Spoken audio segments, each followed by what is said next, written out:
Quit apologizing for being Christian. Quit apologizing for being white. Quit apologizing for standing for your values. Cut it all out. And I'm about to play you a clip from Nick Fuentes. What he's saying is not the answer. Don't give in to this. Don't give in to simplistic bigotry. You, white folks, and I get the feeling that like, hey, look, we're being targeted, we're being diminished, demonized, and destroyed. I get it. I understand that reaction. But you have to go to a deeper level of understanding. This is an attack on Christianity. This is an attack on Jesus Christ. This is an attack on a biblical worldview. They have defined Christianity as the white man's religion so that they can get black people to hate Christianity. But trust me, the attack is on Jesus Christ. The attack is on a biblical worldview. The attack is on the grace and mercy that we were provided, that we are obligated to provide. And so they have radicalized black people. There's no question about it. And people out there, man, what do you mean? I would never do that. I've been a good husband and father, and I've raised my kids the right way. And, you know, my kids wouldn't do that. Yes, they will. Any kid, if radicalized, if buying into a victim mentality, a mentality of entitlement, and mentality of don't you tolerate no disrespect,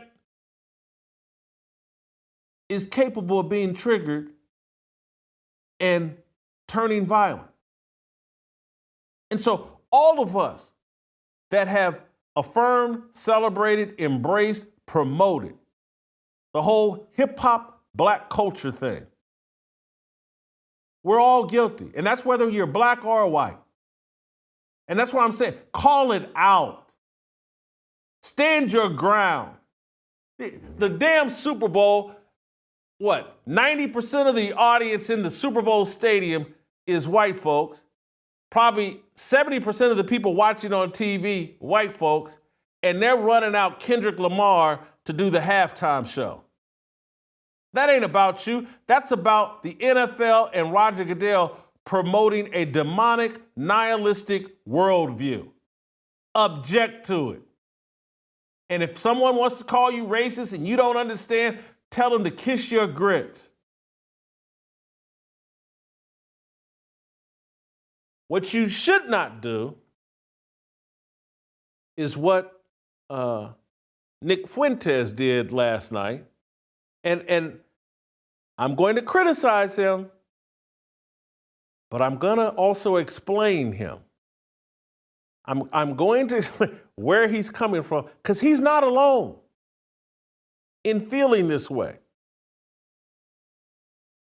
But let's play the SOT number 4. Here's Nick Fuentes reacting to Austin Metcalf's murder. And I will tell you this as plainly as possible. I don't want to live around black people. I just don't. It would be irresponsible if I had a wife and kids to live near black people. It just would be. And that's not to say that every black person is violent. It's not to say that every black person is the same way. But we watch the news. We read the papers. When you drive downtown in Chicago, you know who you got to look out for and worry about when you're thinking about whether you're going to get carjacked, when you're worried about catching a stray bullet, when you're worried about who's going to pull up on the side of the road and literally shove a rifle in your face and steal your iPhone or shoot you point blank execution style in Lincoln Park. We know who's doing it. I don't want to live near them. I don't want to be near them. They make me nervous. Unfortunately, we just don't know. When you're on the subway, when you're driving in your car, when you're in the city streets, you don't know whether the black person in proximity to you is one of the good ones or one of the ones who is going to summon an unbelievable, I mean, literally, for people like us, an unthinkable level of spontaneous brutality, senseless and merciless violence in an instant. We don't know. There's ambiguity. You're sitting on a subway. You look across. You see someone acting strange or aggressive. Is this someone who is going to pull out a knife and in 2 seconds slit my throat and kill me? Or is this just someone who's having a bad day? We don't know. I'm not willing to risk my life to find out. It's not worth it to me. I'm not willing to put myself in a position to find out.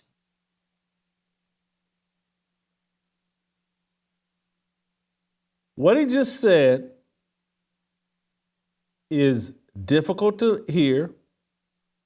It's not the proper reaction, but it's not insanity.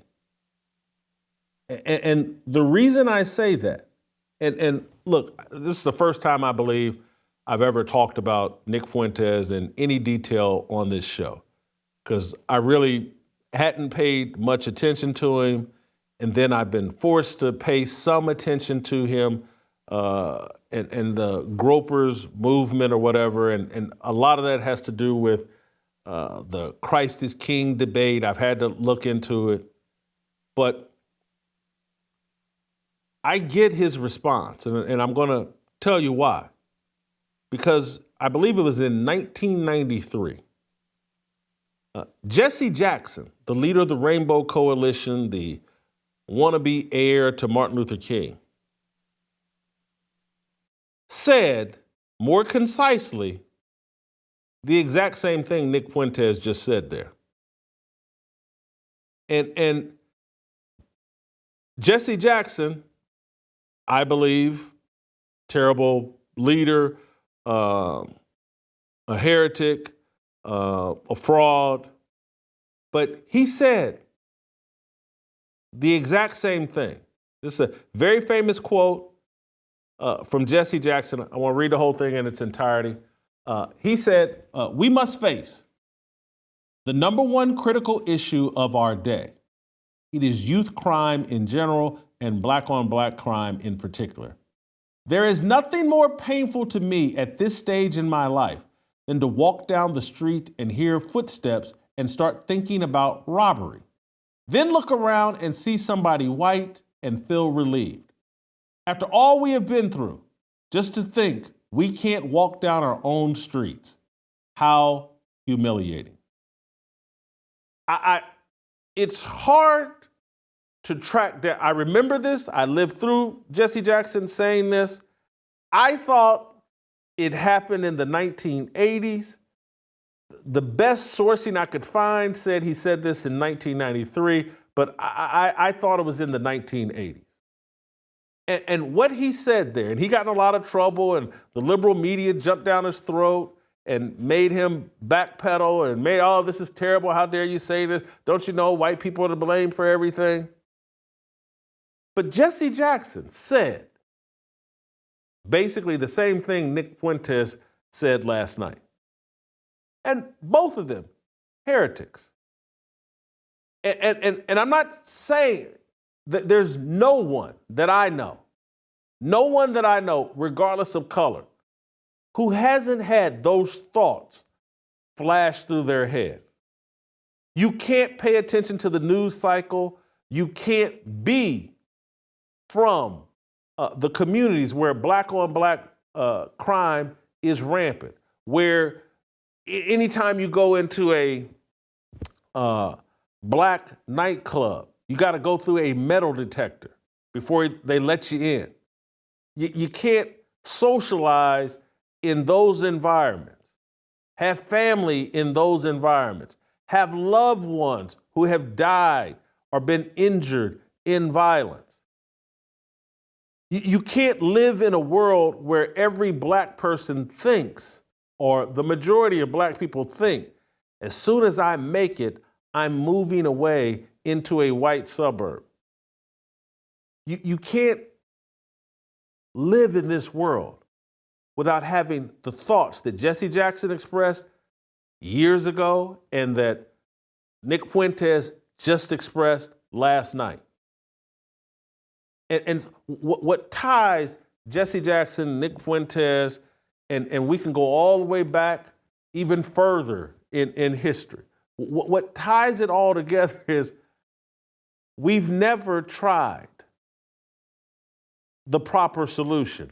We've never, rather than give in to bigotry, rather than to give in to skin color bias, we've never legitimately fought back against a culture that has been installed by Hollywood, the music industry, the idols set up in the culture. We've never said, hey, men, black, white, those of you that believe in Jesus Christ, let's come together under that umbrella. Let's come together under Christian culture and obedience to Jesus Christ. We've never tried that as the solution. Don't miss a second of Fearless. Hit that like button and subscribe to keep up with our latest content.